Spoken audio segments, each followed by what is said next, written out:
7 day strategic routine already 3 মাস ভালোভাবে first সামেটিভের সিলেবাসটা পড়েছে। Important formula, important topic, suggestive question হবে। এই লিস্টটা পরীক্ষার আগের দিন কাজে লাগবে, তোমার প্রিপারেশনের টাইমেও কাজে লাগবে। এতে বেশি জোর দাও, কারণ 35-40-এর মতো আমরা শুরু করতে পারি 4 to 6 PM। আমরা ফিজিক্যাল সায়েন্স, তো তোমাদের হবে ফার্স্ট 7টা সাবজেক্টকে ভাগ করে নাও সব, যেটা আমাদের লাস্ট রাউন্ড। এই লাস্ট রাউন্ডে কিন্তু কোনো নতুন সাবজেক্ট রয় স্কলার ইউটিউব চ্যানেলে সমস্ত দশম শ্রেণীর ছাত্রছাত্রীদের স্বাগত জানাই। আজকের এই ভিডিওতে আমাদের 7 দিনে বাজিমাত সিরিজের প্রথম ভিডিও। তোমাদের ফার্স্ট সামেটিভ পরীক্ষা আর মাত্র 7 দিন পর থেকে শুরু হচ্ছে। আজকে 25 তারিখ, মোটামুটি 1 এপ্রিল বা 2 এপ্রিলের মধ্যে ওয়েস্ট বেঙ্গলের সমস্ত স্কুলে ফার্স্ট সামেটিভ পরীক্ষা শুরু হয়ে যাবে। কিছু কিছু স্কুল হতে পারে 2-1 দিন এগু পিছু হতে পারে। তো এবার অনেক ছেলেরা আছে যারা অলরেডি 3 মাস ভালোভাবে ফার্স্ট সামেটিভের সিলেবাসটা পড়েছে, অনেক ছেলেরা এমন আছে যারা 3 মাস ভালোভাবে পড়েনি। আমাদের এই সিরিজে আমরা সমস্ত রকম স্টুডেন্টদেরকে সাহায্য করার জন্য একটি গুরুত্বপূর্ণ পদক্ষেপ গ্রহণ করেছি। এই তোমরা যদি অলরেডি ইন্ট্রো ভিডিওটা দেখে থাকো, যদি না দেখে থাকো তো দেখে নেবে। সেখানে আমরা বলেছি যে এই সিরিজের মধ্যে আমরা সমস্ত strategic roadmap plus important question, important formula, important topic, suggestive question সমস্ত কিছু এই সিরিজে দেওয়া হবে। তো তোমরা যদি এই সিরিজটাকে ফলো করতে চাও, কোনো রকম কোনো টাকা পয়সার কোনো ব্যাপার নেই, শুধুমাত্র চ্যানেলটিকে সাবস্ক্রাইব করলেই হবে এবং ভিডিও প্রতিনিয়ত আপলোড করা হবে। আজকে এই সিরিজের প্রথম ভিডিও, এবং এই ভিডিওতে আমরা 7 দিনের স্ট্র্যাটেজিক রুটিনটা দেখবো যে কিভাবে আমরা যদি এই 7 দিন টাইমটাকে ইউজ করি তাহলে কিভাবে আমরা ফার্স্ট সামেটিভের সিলেবাসটাকে ভালোভাবে একবার ঝাড়াই করতে পারবো এবং 30-35-40-এর মতো নাম্বার ফার্স্ট সামেটিভে তুলতে পারবো।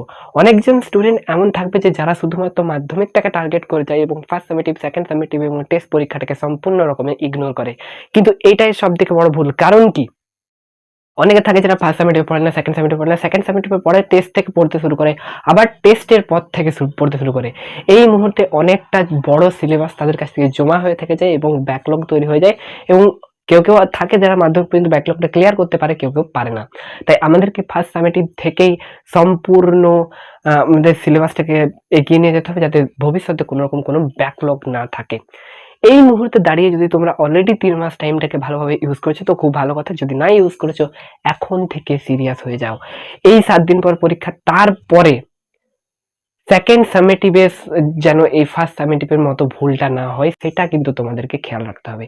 আজকের এই ভিডিওতে আমরা 7 ডে স্ট্র্যাটেজিক রুটিন শেয়ার করতে চলেছি, যে রুটিনটা তোমরা ফলো করলে এই 7 দিনের মধ্যে তোমরা অনেকটা ব্যাকলগ ক্লিয়ার করে উঠতে পারবে এবং অনেকটা নাম্বার তোমরা করতে পারবে। তো চলো শুরু করে যাক, ভিডিওটা শেষ পর্যন্ত দেখার অনুরোধ রইল। থেকে প্রথমে তোমাদের একটা জিনিস আমি বলে দিতে চাই, অনেক স্কুল আছে যেটা অলরেডি ছুটি পড়ে গেছে, কিন্তু তোমাদের স্কুল যদি অলরেডি ওপেন থাকে এবং তোমাদের যদি অনেকটা পরিমাণ ব্যাকলগ থাকে বা নাও থাকে, এই মুহূর্তে দাঁড়িয়ে কিন্তু তোমরা সেলফ স্টাডিতে বেশি জোর দাও।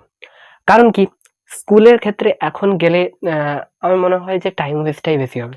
স্কুল বা টিউশনকে এখন কিছু দিনের জন্য অফ রাখো, এখন সেলফ স্টাডিটা বেশি ইম্পর্টেন্ট। কারণ কি, পরীক্ষাতে গিয়ে তোমাকে একাই লিখতে হবে। সব থেকে প্রথমে তোমাদের আমি একটা কথা বলি, যেহেতু এক্সাম খুব কাছে চলে এসেছে, সেহেতু এই মুহূর্তে দাঁড়িয়ে কোনো রকম ডিস্ট্রাকটিভ যে জিনিসগুলো আছে, সোশ্যাল মিডিয়া হোক বা কোনো রকম অনলাইন গেমস, এইগুলোকে কিন্তু এখন 7 দিনের জন্য হলেও বন্ধ রাখো এবং সম্পূর্ণ রকম সেলফ স্টাডিতে ফোকাস দাও। তোমাদের মোটামুটি আমি ধরে নিচ্ছি যে তোমরা 6:30 AM এ সবাই উঠে পড়ো। যদি না ওঠো তো এই 7 দিনের জন্য অ্যাটলিস্ট এটা ট্রাই করো, এবং মোটামুটি 7 AM থেকে কিন্তু স্টাডি স্টার্ট করে দাও। 7 AM থেকে মোটামুটি 9 বা 10 AM পর্যন্ত তোমাদের হবে ফার্স্ট রাউন্ড স্টাডি। এরপরে মোটামুটি 11 AM থেকে 2 PM পর্যন্ত তোমরা করো second round study. Okay, that's it. এরপরে মোটামুটি 4 PM থেকে টানা, হ্যাঁ, মাঝখানে 15 মিনিটের ব্রেক তোমরা নিতে পারো। টানা 8 PM পর্যন্ত তোমাদের হবে থার্ড রাউন্ড স্টাডি। এরপরে তোমরা লাস্ট যখন ডিনারের পরে যখন তোমরা শুতে যাবে তার আগেও তোমরা মোটামুটি ট্রাই করবে 1 থেকে 1.5 ঘন্টা কোশ্চেন সলভ করার চেষ্টা করবে, যেটা তোমরা করতে পারো 9 to 10। ওভারনাইট স্টাডি করার কোনো প্রয়োজন নেই। ফার্স্ট সামেটিভ পরীক্ষাটা অতটাও ইম্পর্টেন্ট পরীক্ষা নয়। পরীক্ষাটা তো ইম্পর্টেন্ট, কিন্তু অতটাও ইম্পর্টেন্ট পরীক্ষা নয় যে ওভারনাইট পড়লে, সারা রাত জেগে পড়লে এইভাবে করে কিচ্ছু করার কোনো প্রয়োজন নেই। এটা হয়ে যাবে তোমাদের 4th রাউন্ড। এবার বলি তোমাদের টোটাল 7টা সাবজেক্ট। তোমাদেরকে সবথেকে প্রথমে তোমাদের সাবজেক্টগুলোকে, তোমার ক্ষেত্রে তুমি কোন সাবজেক্টটা বেশি ভালো পারো, কোন সাবজেক্টটা মুশকিল তোমার ক্ষেত্রে, সেইগুলোকে তুমি কিন্তু লিস্ট করে নাও। হতে পারে তোমার কাছে ফিজিক্যাল সায়েন্স সহজ কিন্তু লাইফ সায়েন্স মুশকিল, বা ম্যাথ মুশকিল। আবার অনেকের ক্ষেত্রে হয় ম্যাথ মুশকিল কিন্তু ফিজিক্যাল সায়েন্স সহজ, বা লাইফ সায়েন্স সহজ, বা বেঙ্গলি ইংলিশ সহজ। এইভাবে তোমরা গ্রেড সিস্টেমে তোমাদের 7টা সাবজেক্টকে ভাগ করে নাও। সবথেকে প্রথম ক্যালকুলেটিভ, মেনলি এটা ফিজিক্যাল সায়েন্স এবং ম্যাথমেটিক্স এর ক্ষেত্রে হয়। নেক্সট থিওরি, থিওরি হচ্ছে আমাদের life science, history, geography. Language আমাদের বেঙ্গলি ইংলিশ হচ্ছে আমাদের ল্যাঙ্গুয়েজ সাবজেক্ট। ওকে, প্রথমে এই 3টে ভাগ করে নাও। নেক্সট আমাদেরকে দেখতে হবে কোন সাবজেক্টটা আমাদের পড়তে অসুবিধা হচ্ছে। ক্যালকুলেটিভ সাবজেক্ট অথবা যে সাবজেক্ট আমাদের পড়তে খুব অসুবিধা হচ্ছে, যেমন ধরো অনেকের হতে পারে ম্যাথ প্রবলেম সলভ করতে অসুবিধা হতে পারে, বা কারোর হিস্ট্রি মনে রাখতে অসুবিধা হতে পারে, বা কারোর ইংলিশ গ্রামার বুঝতে অসুবিধা হতে পারে। এই ধরনের যে যে সাবজেক্টগুলো তোমাদের কাছে কঠিন, যে যে সাবজেক্টগুলো তোমরা ভালোভাবে বুঝতে পারছো না, সেই সাবজেক্টগুলোকে তোমরা ফার্স্ট রাউন্ডে টার্গেট করবে। ফার্স্ট রাউন্ডে তোমরা টার্গেট করবে এই সাবজেক্টগুলো। এইভাবে কিন্তু তোমরা তোমাদের ফার্স্ট রাউন্ডটাকে প্ল্যানিং করতে পারো। ফার্স্ট রাউন্ডে তাহলে মেনলি তোমরা ক্যালকুলেটিভ এবং তোমরা যে সাবজেক্টগুলো পাচ্ছ না শুধুমাত্র সেইগুলোকেই কিন্তু রাখবে। নেক্সট এবার আসি আমাদের সেকেন্ড রাউন্ডে। সেকেন্ড রাউন্ডে তোমরা কি করবে? সেকেন্ড রাউন্ডে কিন্তু তোমরা শুধুমাত্র সমস্ত সহজ চ্যাপ্টার, লাইক তোমাদের ক্ষেত্রে যে সমস্ত সাবজেক্টগুলো সহজ আছে, যেমন তোমরা ল্যাঙ্গুয়েজ সাবজেক্ট বা থিওরিটিক্যাল সাবজেক্ট কিন্তু তোমরা পারো। এবার এখান থেকে তোমরা কিন্তু বাংলা, ইংরাজি হোক, জিওগ্রাফি হোক, বা আমি যেমন বললাম যে আমার হিস্ট্রি কঠিন সাবজেক্ট হতে পারে, তো তোমাদের ক্ষেত্রে যদি সেটা সহজ সাবজেক্ট হয় তো সেই সমস্ত সাবজেক্টগুলো কিন্তু তোমরা এই ক্যাটাগরিটাই রাখতে পারো, সেকেন্ড রাউন্ডে রাখতে পারো। এবার নেক্সট এরপরে তোমরা লাঞ্চ ব্রেক নেবে। লাঞ্চ ব্রেকের পরে তোমরা কিন্তু 4 PM এ ফেরত চলে আসবে। এই টাইমটা তোমরা কিন্তু ভাবতে পারো যে হ্যাঁ এটা তো খেলার টাইম, কিন্তু না, 7 দিন, এই 7 দিন পরীক্ষার আগে কিন্তু আমাদেরকে পরিশ্রম করতে হবে। এখন কিন্তু কোনো খেলার টাইম বলে কিছু চলবে না। লাঞ্চের পরে কিন্তু আমাদের নর্মালি একটা লেজিনেস আসে, আমাদের কাছে দুটো ক্যালকুলেটিভ সাবজেক্ট আছে।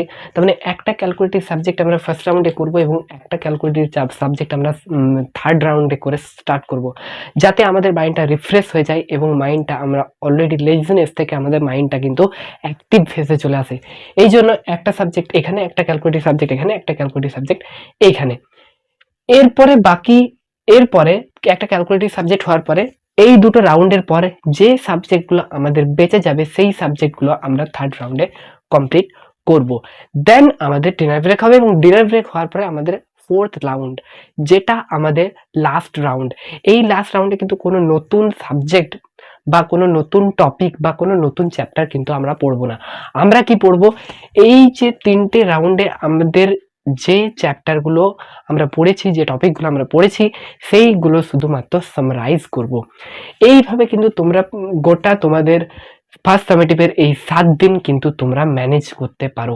এবার আমি এটা জাস্ট একটা প্ল্যানার হিসেবে দিচ্ছি, তোমরা কিন্তু অনেক জিনিস হতে পারে তোমরা ভুলে যাবে, তাই তোমরা বা আমি যদি তোমাদের একটা রেডিমেড নোট তৈরি করে দিই, হয়তো তোমাদের ক্ষেত্রে সেই নোটটা সুটেবল নাও হতে পারে। ধরো আমি বললাম যে তোমরা সকালবেলা উঠেই ম্যাথ পড়ো, কিন্তু তোমাদের কাছ থেকে ম্যাথ তো সহজ ইজি সাবজেক্ট হতে পারে, তার মানে তোমাদের ফালতু ম্যাথ পড়ে কিন্তু টাইম ওয়েস্ট করে লাভ নেই। তোমাদেরকে সেখানে ফিজিক্যাল সায়েন্স পড়তে হবে, বা সেখানে লাইফ সায়েন্স পড়তে হবে, বা সেখানে হিস্ট্রি জিওগ্রাফি পড়তে হবে।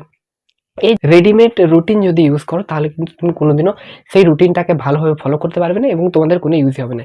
এই জন্য তোমরা এই প্ল্যানারটাকে ইউজ করবে, এটা ভালোভাবে লিখে নাও। এবার তোমাদেরকে আমি একটা এক্সাম্পল রুটিন দেখাচ্ছি, যেটা কিন্তু যেভাবে তোমরা কিন্তু রুটিনটা রেডি করবে। আমাদের কাছে ক্যালকুলেটিভ চ্যাপ্টার আছে দুটো, একটা হচ্ছে ফিজিক্যাল সায়েন্স, একটা ম্যাথ। আমাদের কাছে থিওরি সাবজেক্ট আছে, লাইফ সায়েন্স আছে, জিওগ্রাফি আছে, হিস্ট্রি আছে। ল্যাঙ্গুয়েজ সাবজেক্ট আমাদের কাছে আছে বাংলা এবং ইংলিশ। ওকে, এবার ধরে নিচ্ছি আমার কাছে জিওগ্রাফিটা ধরো আমার কাছে হার্ড লাগে, আমি পড়তে পারি না। ওকে, এবার ফার্স্ট রাউন্ডে আমি কি করব, ফার্স্ট রাউন্ড আমার স্টার্ট হবে জিওগ্রাফি দিয়ে। ফার্স্ট রাউন্ডে ধরো আমি 7 to 8 আমি জিওগ্রাফি পড়লাম, এবং 8 to 9 বা 8 to 10 আমি এখানে ম্যাথ পড়লাম। এইভাবে কিন্তু আমি আমার ফার্স্ট রাউন্ডটা কমপ্লিট করলাম। ফার্স্ট রাউন্ডটা কমপ্লিট করে একটা ব্রেকফাস্ট ব্রেক নিলাম, ব্রেকফাস্ট করলাম এবং ব্রেকফাস্ট করে আমি ফেরত আনলাম। এই যে সেকেন্ড রাউন্ডটা আছে, এই সেকেন্ড রাউন্ডটা কিন্তু খুব একটা ভাইটাল টাইম। কেন? এই টাইমটাই কিন্তু আমাদের মাইন্ডটা ডিস্ট্র্যাক্ট হয়ে যায়, এবং আমরা যদি এইখানে যদি আমাদের অ্যাট্রাকশনটা ঠিকঠাক না রাখতে পারি, তাহলে কিন্তু আমাদের গোটা সারাদিনের যে প্ল্যানিংটা সেটা নষ্ট হয়ে যাবে, এবং আমাদের স্টাডিটা মেনলি হয় না। তোমরা যারা নিজেরা সেলফ স্টাডি করেছো তারা নিশ্চয়ই এটুকু বুঝতে পারবে যে এই টাইমটা কিন্তু আমাদের, ভাই এটা প্রচুর পরিমাণ টাইম, 3 ঘন্টা টাইম মানে প্রচুর টাইম, কিন্তু আমরা এই টাইমটা পড়তে পারি না। এই জন্য এই টাইমটা কিন্তু তোমাদের ইজি সাবজেক্টগুলোকে রাখতে হবে। ইজি সাবজেক্টগুলো দিয়ে কিন্তু তোমরা তোমাদের যে অ্যাট্রাকশনটা স্টাডির উপর সেটা তোমরা বিল্ড করবে, তারপর তোমরা আস্তে আস্তে এগোতে পারবে। তাই আমি ধরো 11টা থেকে 12টা আমি বাংলা ইংরেজি পড়লাম, এতে মোটামুটি আমার একটু বাংলা ইংরেজিটা পড়া হলো। দেন আমার এখানে হিস্ট্রি বাকি আছে, লাইফ সায়েন্স বাকি আছে, যেগুলো আমাদের ইজি সাবজেক্টের মধ্যে পড়ে। তাহলে আমরা লাইফ সায়েন্স একটু পড়লাম, ধরো 12টা থেকে 1টা, হিস্ট্রি আমি পড়লাম 1টা থেকে 2টো। এইভাবে আমি পড়তে পারি। এবং একটা কথা মনে রাখবে, ধরো কারুর ফিজিক্যাল সায়েন্স মুশকিল, তো সে শুধু ফিজিক্যাল সায়েন্সে পড়ে যাচ্ছে, কারোর হয়তো ফেভারিট সাবজেক্ট জিওগ্রাফি, সে শুধু জিওগ্রাফি পড়ে যাচ্ছে। এইভাবে কিন্তু হবে না, 7টা সাবজেক্টই কিন্তু আমাদেরকে সমানভাবে এগিয়ে নিয়ে যেতে হবে। ধরে নাও কেউ 6টা সাবজেক্টে 100 600 পেয়ে গেল, কিন্তু একটা সাবজেক্টে নাম্বার না পেলো, তবে কিন্তু সে কিন্তু টোটাল মাধ্যমিক কিন্তু ফেলই মানা হবে। তার মানে 7টা সাবজেক্টেরই ভ্যালু আছে। হ্যাঁ, হতে পারে তুমি হয়তো পরবর্তী টাইমে সায়েন্স নিয়ে পড়লে তোমার ক্ষেত্রে হিস্ট্রি জিওগ্রাফির কোনো ভ্যালু নেই, তুমি পড়বে না, সেটা কিন্তু চলবে না। সমস্ত 7টা সাবজেক্ট কিন্তু সমানভাবে পড়তে হবে।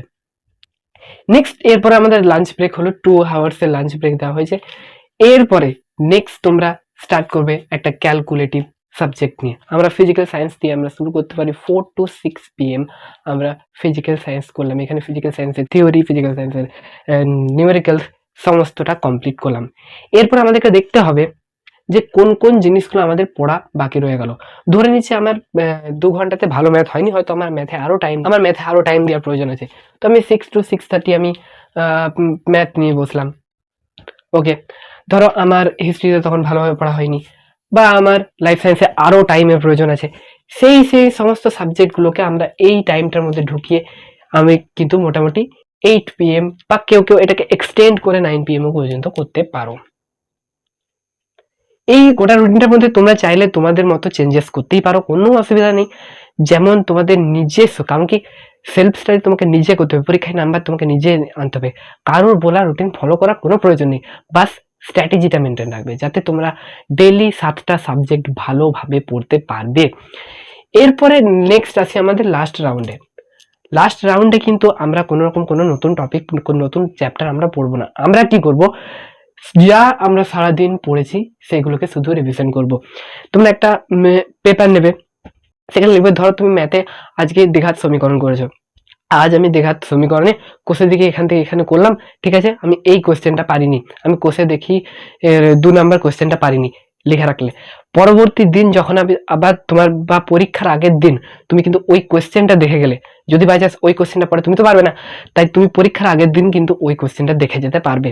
আবার ধরো তোমার ওই কোয়েশ্চেনটা দেখতে হবে, আমি 1/4 ক্লাস দেখবো, 1/4 ক্লাস দেখলে বা এই জিনিসগুলো করলে, এই লিস্টটা কিন্তু তোমাকে এখানে তৈরি করতে হবে। ধরো তুমি ফিজিক্যাল সায়েন্সে আলোর এই অঙ্কটা পারোনি, লিখে রাখলে। তুমি ধরো ভূগোলের ধরো বহির্জাত প্রক্রিয়ার মধ্যে অনেকগুলো প্রক্রিয়া আছে, সেই মধ্যে কোনো একটা প্রক্রিয়া তোমার মুখস্থ রাখতে অসুবিধা হচ্ছে, সেই প্রক্রিয়াটা লিখে রাখলে। ধরো অশোকী একজনের লেখকের নাম তুমি ভুলে গেছো, সেটা তুমি লিখে রাখলে। বা বা ধরো ফাদার সেলফের টিচারটার নাম কি ছিল বলে গেছো, যেতেই পারো, সেই জিনিসগুলো সব লিখে রেখে তুমি একটা লিস্ট তৈরি করবে। এই লিস্টটা পরীক্ষার আগের দিন কাজে লাগবে, তোমার প্রিপারেশনের টাইমেও কাজে লাগবে। নেক্সট দিন ধরো তুমি একটা অঙ্ক পারোনি, তুমি নেক্সট দিন সেই চ্যাপ্টারটা নিয়ে বসছো, সেই অঙ্কটাকে তুমি আগে দেখবে যে ওই অঙ্কটা আমি পারলাম না কেন, ওই অঙ্কর মতো আরো অঙ্ক আমি পারবো। যদি ধরো তুমি একটা অঙ্ক না পারো, তুমি ওই অঙ্কর মতো আরো অঙ্ক নাও পারতে পারো, তাই তোমাকে ওই অঙ্কটার উপর জোর দিতে হবে। যে জিনিসগুলো পারবে সেই জিনিসগুলোর উপর জোর কম দেবে। এইভাবে স্ট্র্যাটেজিক্যালি তোমরা 7 দিনকে ইউজ করো। আমি এখানে 25 থেকে মোটামুটি 1 এপ্রিল পর্যন্ত একটা প্ল্যানার সেট করছি। এই অনুযায়ী আমি আস্তে আস্তে নেক্সট ভিডিও দিতে থাকবো। এরপরে আমি তোমাদেরকে এক একটা সাবজেক্ট রোড ম্যাপ বলবো যে তোমাদের সিলেবাসে কি কি আছে আর কি কি করে প্রয়োজন আছে।